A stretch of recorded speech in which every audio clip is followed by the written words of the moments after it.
오늘 함께 은혜 나누실 본문 말씀은 사도행전 21장 7절부터 14절까지 말씀입니다. 본문 말씀을 다 함께 읽겠습니다. 두로를 떠나 항해를 다 마치고 돌레마이에 이르러 형제들에게 안부를 묻고 그들과 함께 하루를 있다가 이튿날 떠나 가이사랴에 이르러 7 집사 중 하나인 전도자 빌립의 집에 들어가서 머무르니라. 그에게 딸 넷이 있으니 처녀로 예언하는 자라. 여러 날 머물러 있더니 아가보라 하는 한 선지자가 유대로부터 내려와 우리에게 와서 바울의 띠를 가져다가 자기 수족을 잡아매고 말하기를 성령이 말씀하시되 예루살렘에서 유대인들이 이같이 이 띠 임자를 결박하여 이방인의 손에 넘겨주리라 하거늘 우리가 그 말을 듣고 그곳 사람들과 더불어 바울에게 예루살렘으로 올라가지 말라 권하니 바울이 대답하되 여러분이 어찌하여 울어 내 마음을 상하게 하느냐. 나는 주 예수의 이름을 위하여 결박당할 뿐 아니라 예루살렘에서 죽을 것도 각오하였노라 하니 그가 권함을 받지 아니하므로 우리가 주의 뜻대로 이루어지이다 하고 그쳤노라. 아멘.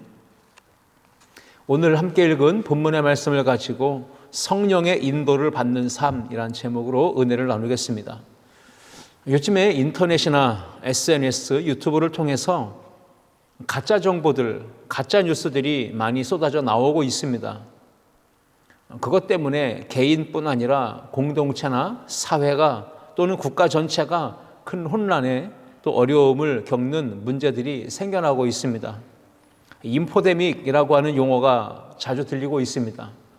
인포데믹이란 말은 정보를 뜻하는 인포메이션과 유행병을 뜻하는 에피데믹이라는 이 단어가 합성돼서 만들어진 용어입니다.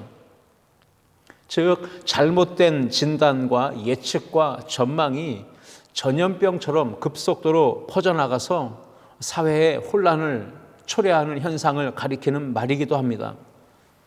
이 코로나19 사태로 인해서 많은 가짜 뉴스들이 관련해서 쏟아져 나오고 있습니다. 그러니까 이란에서는 바이러스를 죽인다고 하면서 공업용 알코올 소독제를 마셨던 10명이 죽기도 했고요. 안티프라민 연고를 코 주위에 바르면 코로나 바이러스가 숨 쉴 때 호흡기로 들어오지 못한다. 이런 가짜 뉴스도 들려지고 소금물로 입을 헹구거나 손에 뿌리면 코로나 바이러스가 죽는다. 이런 황당한 가짜 뉴스들이 인터넷 기사에 또 유튜브에 올라와 있는 것을 볼 수 있습니다. 표백제가 코로나 바이러스를 치료한다고 많은 사람들이 그런 가짜 뉴스에 현혹되고 결국 가짜 뉴스 때문에 전 세계의 많은 사람들이 희생당하고 생명을 잃는 또 위험에 빠지는 이런 문제들이 야기되고 있습니다. 인터넷 기사를 보니까 표백제는 코로나 치료의 기적의 묘약이다. 이런 문구로 기사가 올라와 있는 것을 보았습니다. 남미 콜롬비아에서 돌았던 소문이 가짜 뉴스였는데 표백제나 소독제, 그것으로 쓰이는 독성 알코올, 이산화염소, 그것으로 만든 이 혼합물이 기적의 미네랄 용액이라고 알려져 가지고 많이 팔렸다고 합니다. 코로나19뿐 아니라 암, 치매, 에이즈 등 질병에 탁월한 효과가 있다라는 가짜 뉴스로 이렇게 혼합돼서 만들어진 이런 약품을 마셨다가 7명이 목숨을 잃었다라는 기사였습니다. 지난해 12월 31일부터 올해 4월 중순까지 소셜미디어나 온라인 뉴스, 유튜브를 통해 게시되었던 코로나19 관련 가짜 뉴스들을 분석했는데 무려 87개 국가에서 25개 언어로 2311건의 가짜 뉴스들이 올라왔다고 기록하고 있습니다. 문제는 가짜 뉴스들 때문에 무려 800여 명의 사람들의 목숨이 잃었습니다. 그리고 5,876명이 치료를 받고 있다고 CNN은 보도했는데요. 이렇게 코로나와 관련된 많은 가짜 뉴스들, 잘못된 정보와 소문들이 무분별하게 펴져나가는 이런 인포데믹 현상이 지금 전 세계를 또 흔들고 있다는 것이죠. 오늘 제가 이렇게 인포데믹 현상에 대해서 이야기를 했는데 사도 바울 당시에도 인포데믹 현상, 가짜 뉴스, 거짓된 정보들과 소문들이 난무해서 복음을 전하는 이 사도 바울도 돌에 맞아 죽을 뻔한 위기를 겪기도 했습니다. 그래서 이 예루살렘에서 군중들에게 사로잡혀서 돌에 맞아 죽을 뻔했던 이 사도 바울의 이야기가 오늘 본문의 배경으로 기록되어져 있습니다. 사도행전 21장 28절부터 29절을 보시면 외치되 이스라엘 사람들아 도우라, 이 사람은 각처에서 우리 백성과 율법과 이곳을 비방하여 모든 사람을 가르치는 그자인데 또 헬라인을 데리고 성전에 들어가서 이 거룩한 곳을 더럽혔다 하니 이는 그들이 전에 에베소 사람 드로비모가 바울과 함께 시내에 있음을 보고 바울이 그를 성전에 데리고 들어간 줄로 생각함이로라. 여기 나오는 군중들, 이들이 사도 바울을 돌로 치려고 했던 이유는 가짜 뉴스들을 들었기 때문입니다. 에베소 사람, 헬라인이고 이방인이었던 드로비모가 바울과 함께 시내에 있는 것을 누군가는 보았습니다.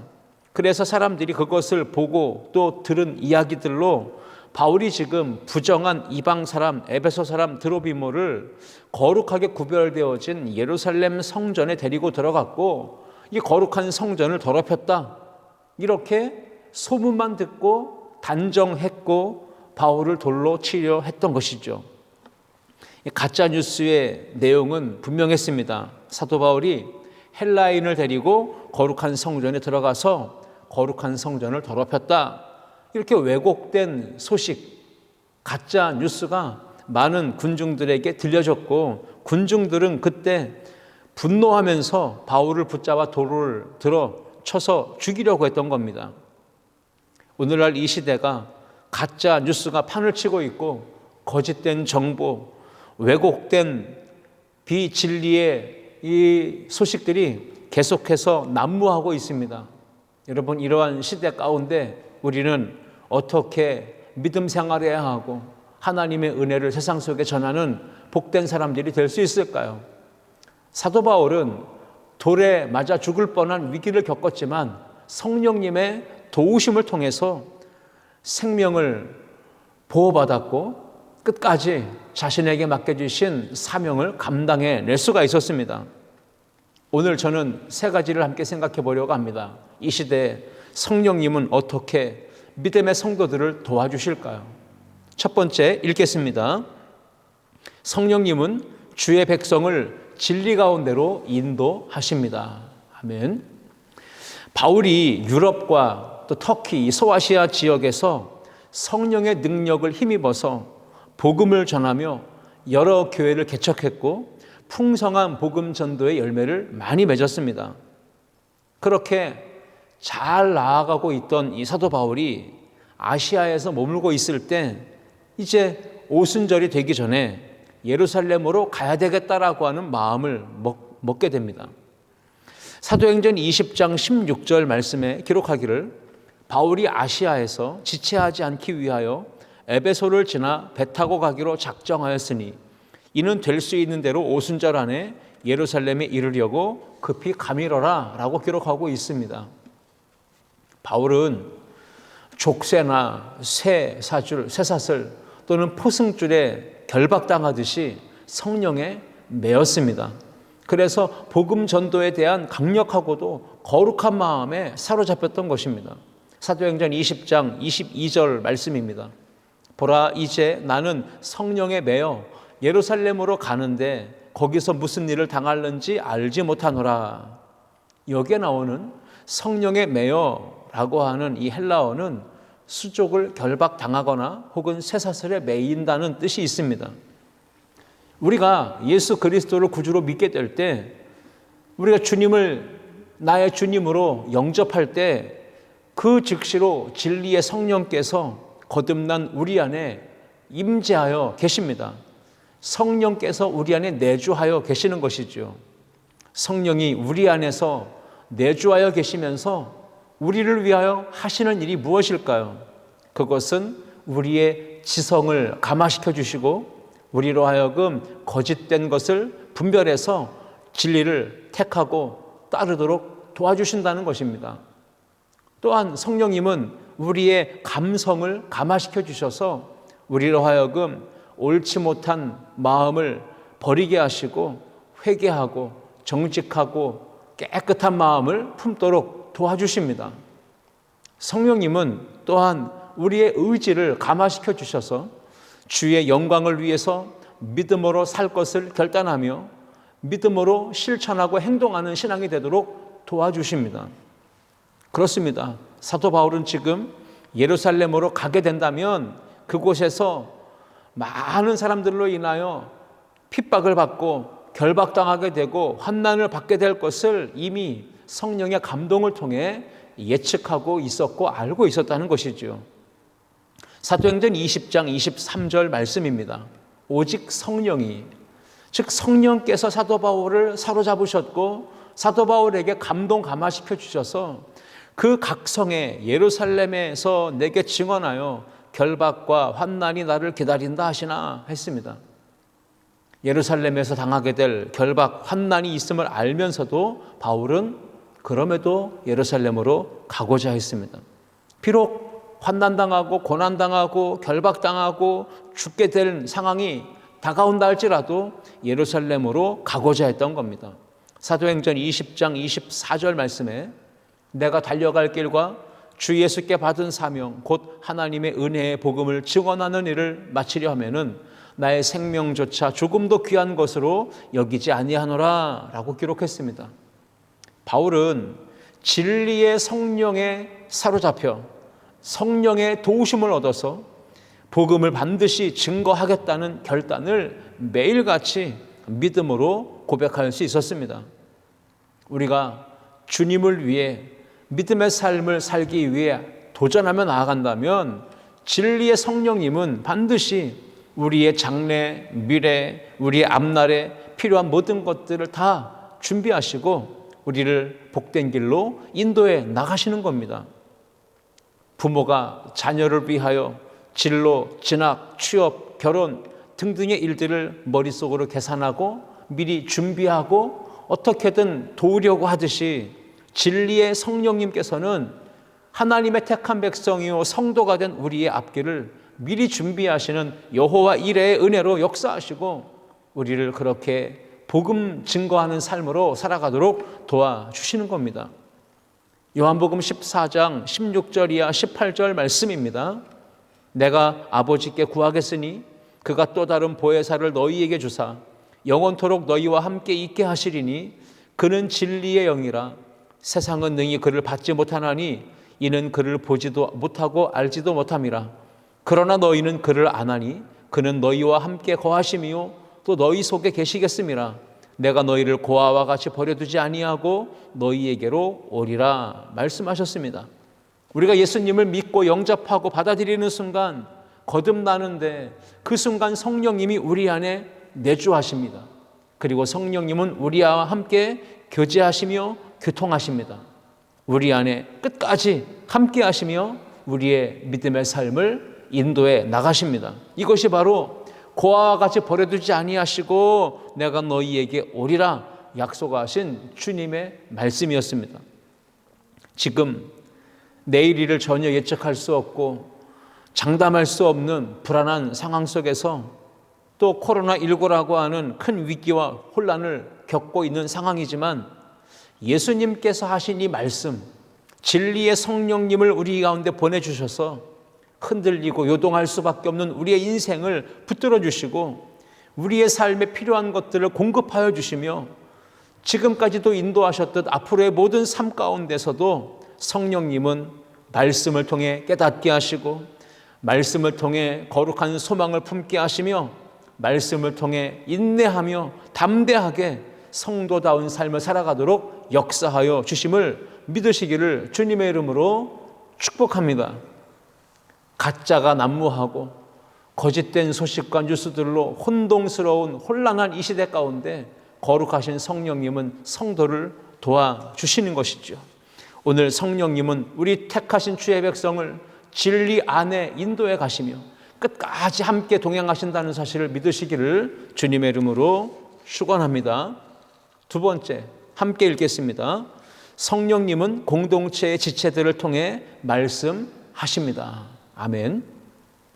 바울이 이 소아시아 지역 터키에 머물고 있을 때 이제 예루살렘으로 떠나기 위해서 예루살렘 성전으로 향하기 전에 에베소 지역에 있던 장로들을 밀레도에 있는 해안가에 초청했습니다. 그리고 그 믿음의 공동체인 성도들에게 이렇게 이야기했습니다.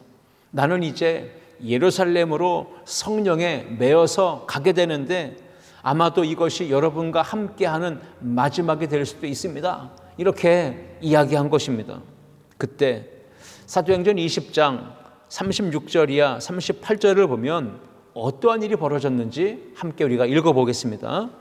이 말을 한 후 무릎을 꿇고 그 모든 사람들과 함께 기도하니 다 크게 울며 바울의 목을 안고 입을 맞추고 다시 그 얼굴을 보지 못하리라 한 말로 말미암아 더욱 근심하고 배에까지 그를 전송하니라. 아멘. 사도 바울이 하고 있는 이 말을 듣고 많은 밀레도에 모인 이 해안가에 모였던 에베소의 장로님들, 믿음의 공동체와 지체들이 어떤 반응을 보였습니까? 바로 무릎을 꿇었고 함께 모든 사람이 기도했다는 것이죠. 그리고 다 크게 울면서 사도 바울의 목을 안고 입을 맞추었습니다. 그 이유는 이것이 여러분들과 함께하는 마지막이 될 수도 있다. 우리가 다시 이제 얼굴을 보지 못할 수도 있다라고 하는 말 때문에 더욱 근심하면서 배에까지 그를 전송해주는 이 초대교회 성도들의 모습, 그리고 이 에베소 장로님들과 이 해안가에 모였던 믿음의 공동체에 속한 지체들의 모습을 우리가 보게 되는 겁니다. 바울은 복음 전도 사역 가운데 있고 지금 에베소를 떠나서 이제 예루살렘으로 가야 되는 상황에 죽음이 기다릴 수도 있고 환난과 고통이 기다리고 있지만 사도 바울이 가는 그곳에 혼자 가는 것이 아니고 물론 성령님이 동행하십니다. 함께 하십니다. 그럼에도 믿음으로 동역하는 성도들이 있었다는 사실이 더 중요하다고 오늘 본문은 기록하고 있는 겁니다. 바울은 혼자가 아니었습니다. 함께 기도해주는 공동체가 있었고 함께 큰 소리로 울어줄 수 있는 동역하는 성도들이 있었다는 것이죠. 이후에 사도행전 21장 1절 이하 4절을 보시면 바울이 탄 배가 이제 터키 남쪽에서 출항해서 지중해를 항해합니다. 밀레도에서 출항한 이 배가 고스, 로도, 그 다음에 바다라를 지나서 구프로 섬, 키프로스 섬이죠. 그 섬을 끼고 이 수리아로 향하여 레바논의 두로항에 도착합니다. 이제 그곳에 도착해서 짐을 풀려고 합니다. 바울이 그곳에 도착해서 이 두로 지역에 있는 제자들을 찾습니다. 그리고 그들을 만나서 그곳에서 일주일 동안 머물면서 하나님이 그동안 자신에게 역사하셨던 그리고 은혜 베푸셨던 일들을 간증하며 믿음의 교제를 나눴습니다.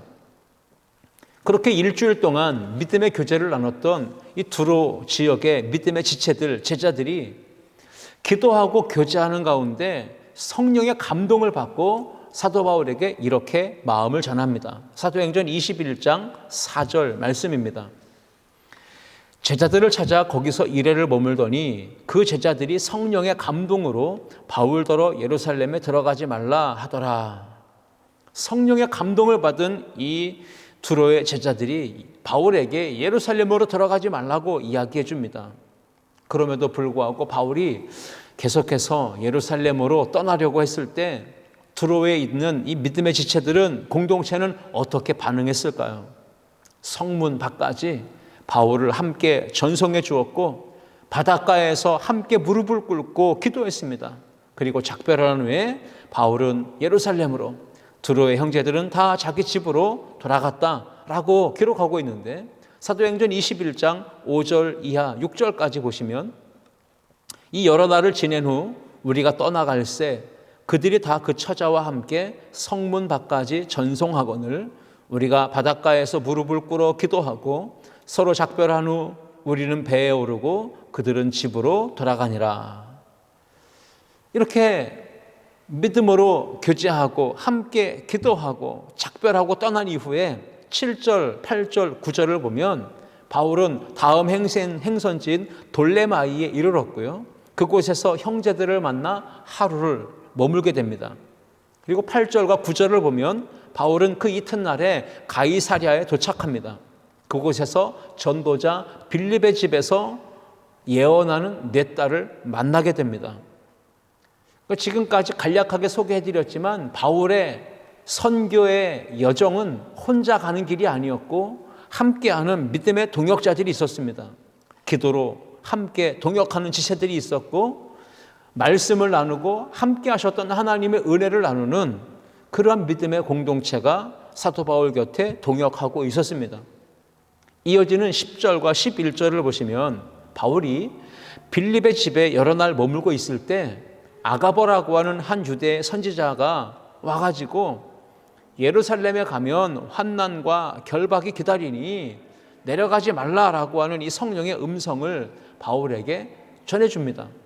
성령님께 감동을 받은 이 유대에서 내려온 아가보라는 선지자가 그렇게 얘기한 것입니다. 바울이 아시아에 있을 때 받았던 예언의 말씀과 동일한 말씀이죠. 각처에서 환난과 결박이 기다린다. 그럼에도 불구하고 여러분 바울은 계속해서 예루살렘으로 가려고 합니다. 우리가 여기서 놓치지 말아야 될 두 번째 교훈은 사도 바울이 가는 곳마다 성령께서 감동을 주시고 그리고 교회의 지체들은 성령님으로부터 감동 감화를 받아서 하나님의 말씀을 듣고 그 들은 바 감동의 말씀을 바울에게 또 전해주는 이러한 일들이 계속되고 있다는 겁니다. 사도행전의 저자는 의도적으로 전도자 사도 바울의 주변에 함께 기도하고 함께 울어주고 함께 권면할 수 있는 믿음의 공동체가 동역하고 있었다는 걸 강조하고 있는 것이죠. 바울과 동역했던 믿음의 공동체는 함께 무릎을 꿇는 공동체였고 눈물을 흘리되 또 함께 기도하고 함께 말씀을 듣고 응답받는 성령님의 감동을 통해서 음성을 듣는 그런 믿음의 공동체였습니다. 받은 말씀을 가지고 서로 교제하고 또 권면하고 위로하고 세워주는 사랑의 공동체였습니다. 예수 그리스도의 몸된 교회의 각 지체들은 절대로 혼자가 아닙니다. 저도 혼자가 아니고 여러분 개인도 절대 혼자가 아니라는 사실을 우리가 믿음으로 바라볼 수 있어야 합니다. 그래서 요한계시록 2장 7절 말씀에 귀 있는 자는 성령이 교회들에게 하시는 말씀을 들을지어다 라고 했잖아요. 성령이 교회들에게 하시는 말씀, 교회에게 단수가 아니고 교회들에게 복수입니다. 성령님은 감동하시며 하나님의 음성을 들려주시는데 한 개인이 아니라 공동체 지체들이 함께 그 음성을 들을 수 있도록 감동하시며 감화시켜 주신다라는 이야기입니다. 우리가 그래서 주님의 음성을 듣는 교회가 주님의 음성을 듣는 성도들이 되어야 합니다. 주님의 음성을 혼자 듣는 게 아니고 교회 공동체 각 지체들이 함께 듣는다는 것을 오늘 본문은 우리에게 가르쳐 주고 있습니다. 그래서 교회 공동체는 말씀을 함께 듣고 그리고 함께 기도하고 믿음으로 함께 동역하는데 온 힘을 쏟아야 합니다. 그러할 때 교회가 타락하지 않고 세속화되지 않을 수 있는 겁니다. 만약에 교회가 말씀과 기도 사역에 집중하지 않고 올인하지 않는다면 자기의 관심사가 교회 사역에 많은 방해를 줄 것이고 자신의 이념과 사상과 가치관 때문에 교회 사역에 어려움을 겪게 됩니다. 교회가 본질 가운데 집중하지 않으면 모이기만 하면 정치 얘기, 경제, 교육, 사회, 문화, 예술, 자기 개인적 좋아하는 취미를 이야기하고 더러는 자녀 얘기하다가 다른 사람들 흉보다가 부동산 얘기하다가 사업 얘기하다가 시간을 다 낭비하고 때로는 그렇게 자기 잘난 척 자기 잘 자랑하다가 상대방에게 상처를 주고 또 다툼을 일으키는 그러한 불상사들이 발생되기도 하는 것입니다. 여러분 그래서 성도들이 모여 있을 때 우리는 무슨 말을 하든지 그 말이 가짜 뉴스를 퍼뜨리는 말이 돼서는 안 됩니다. 검증되지 않고 확실하지 않은 이야기를, 거짓된 소문을 퍼뜨려서 그렇게 공동체를 혼란스럽게 하고 상대방의 마음에 아픔과 상처를 주는 일을 해서는 절대 안 되는 겁니다. 검증되지 않은 가짜 뉴스를 많은 사람을 만나가지고 퍼나르는데 시간을 낭비하지 말고 하나님의 은혜를 전하는데 힘쓰는 우리 교회 공동체가 될 수 있기를 주님의 이름으로 축복합니다. 출애굽기 23장 1절을 보시면 하나님은 이스라엘 백성들, 특히 하나님의 백성들에게 이런 경고의 말씀을 주셨습니다. 너희는 거짓된 풍설을 퍼뜨리지 말며 악인과 연합하여 위증하는 증인이 되지 말며 라고 기록하고 있습니다. 그러므로 모든 교회와 성도들이 갖추어야 될 지혜로운 또 믿음의 삶은 영적으로 잘 분별하는 것입니다. 어떤 것이 옳고 어떤 것이 그른 것인지, 어떤 것이 정말 하나님 앞에서 참된 것인지 잘 분별하고 가려서 수용하는 겁니다. 말하는 것, 듣는 것 잘 분별할 수 있어야 되는 것이지요. 성도가 이 세상에 살아가는 동안 뉴스를 많이 듣습니다. 산이 무너진다, 건물이 무너진다, 재난과 재해의 각종 뉴스들이 실시간 쏟아져 나와도 하나님의 백성인 저와 여러분은 피난처가 되신 주님만을 신뢰하고 또 하나님만 사랑한다고, 나의 믿음의 주요 온전케 하신 주님만 바라보겠다고 고백하며 찬송하며 나아가야 합니다. 우리의 영원한 반석, 우리의 영원한 소망 되신 주님만을 신뢰하며 따르며 증거하겠다고 그렇게 고백하며 살아가는 우리 성도들이 될 수 있어야 하는 겁니다.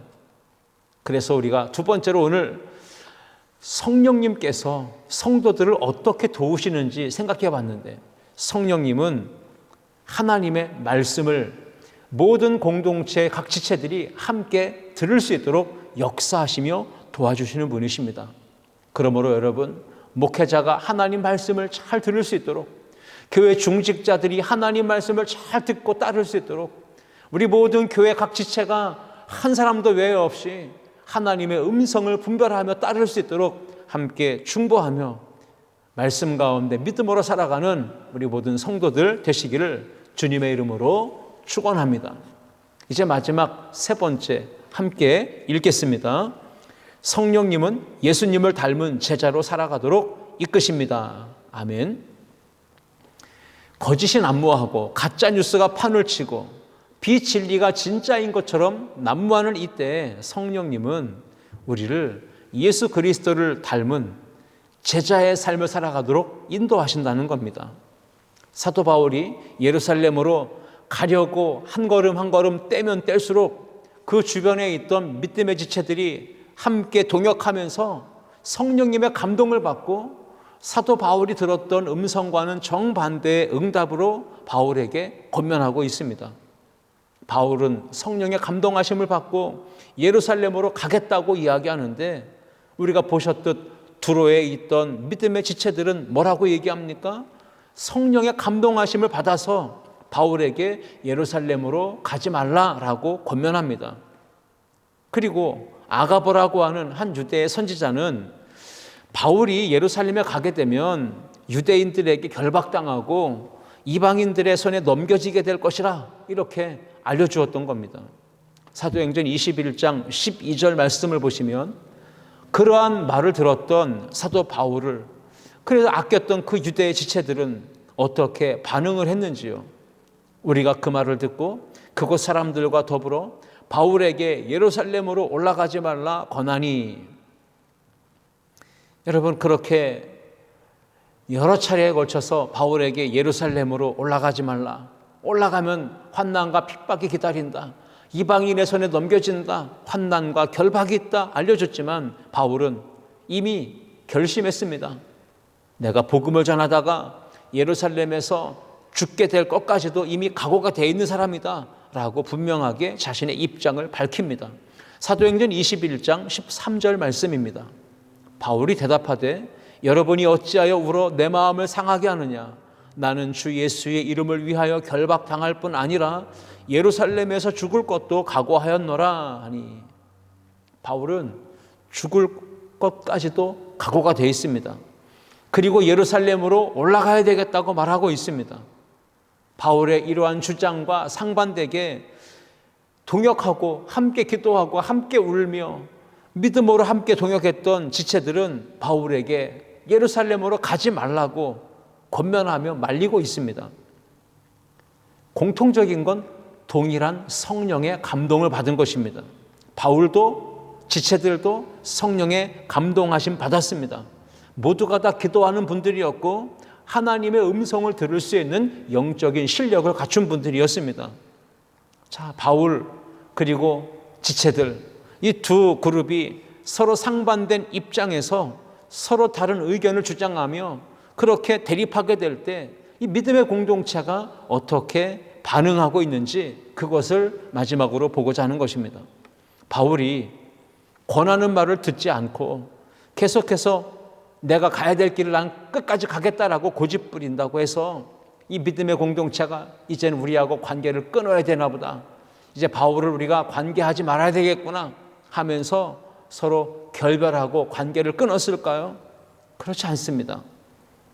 믿음의 지체들은 사도 바울이 그렇게 자신의 뜻을 완고히 할 때 주님의 앞에 하나님의 뜻 안에서 겸손하게 머리를 낮춥니다.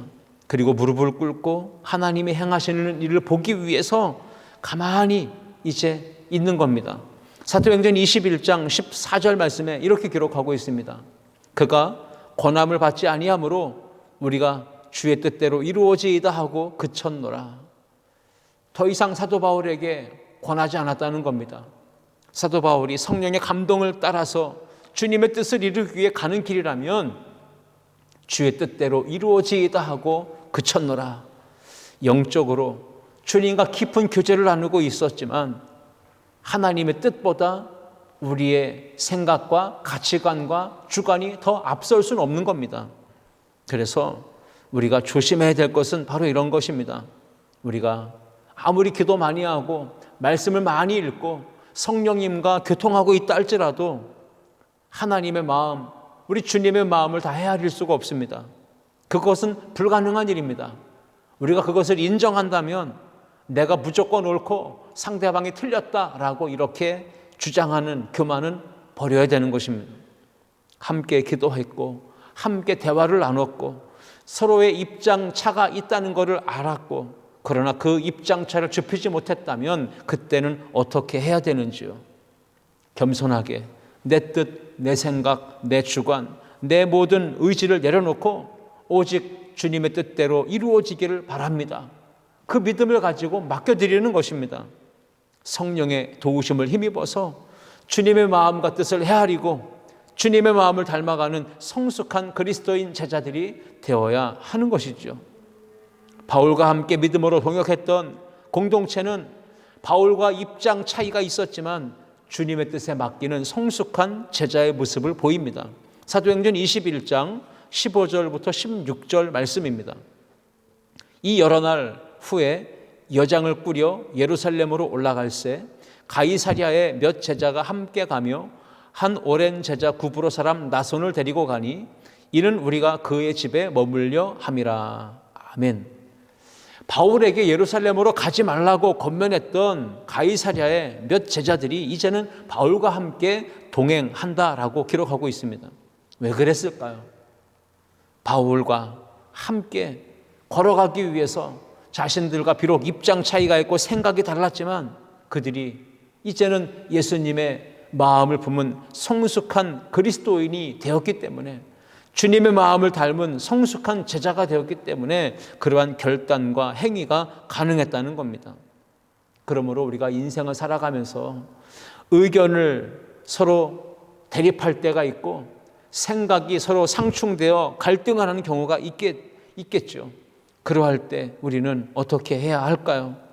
예수님의 온유한 성품, 겸손한 마음을 본받아서 세상에 선한 영향력을 끼치고 내 뜻, 내 생각, 내 주관, 내 경험, 내 가치를 이야기하기보다 하나님의 뜻이 이루어지기를 바라며 내 생각을 내려놓는 것, 내 주장과 내 가치와 판단을 내려놓는 것, 이것이 바로 주님께서 주신 거룩한 마음이라고 생각합니다.